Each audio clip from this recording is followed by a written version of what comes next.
Big up. Quand vous êtes dans un groupe d'amis et que vous vous rendez compte que votre réussite devient de plus en plus impressionnante, contrairement à ce qui se passe dans la vie de vos amis, faites très attention. La jalousie est devenue un sport mondial. Quand j'ai dit mondial, ce n'est pas une affaire africaine. Ça se passe partout dans le monde. Je vous dirai pourquoi. Quand vous réussissez tellement, ne vous sentez pas obligé de parler de vos chiffres tout le temps à vos amis. Ne vous sentez pas obligé de leur raconter vos succès, vos recettes de succès. Celui qui va mettre le poison dans ton verre ne vient jamais de loin. Il est tout autour de toi.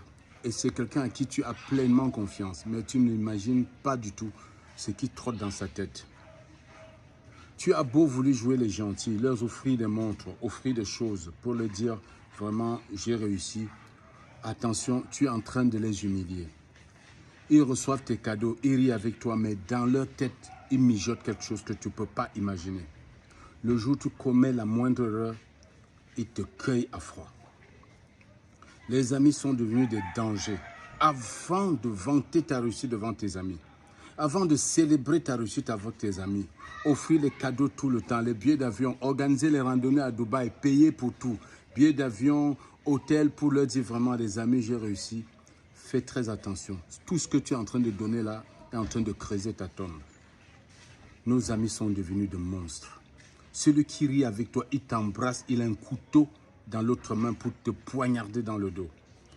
J'ai suivi l'histoire d'une jeune américaine influenceuse qui est partie de rien, a bâti sa fortune sur la toile, allée de succès en succès et qui a commis l'erreur d'offrir un week-end à ses amis d'enfance.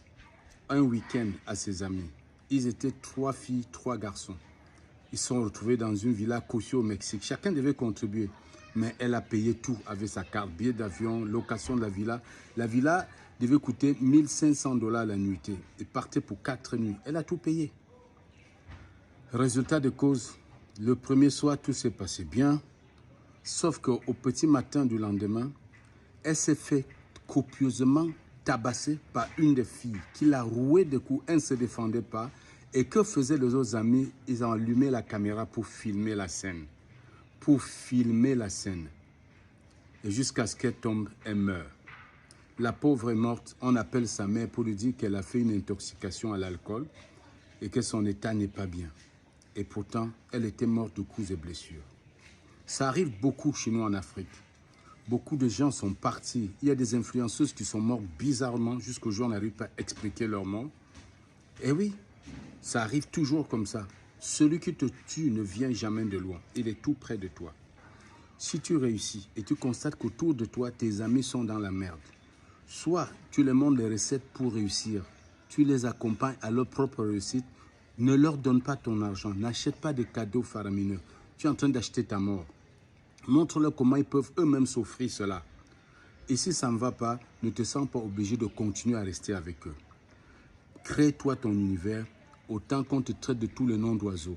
Tant pis si ça peut te sauver la vie. Big up.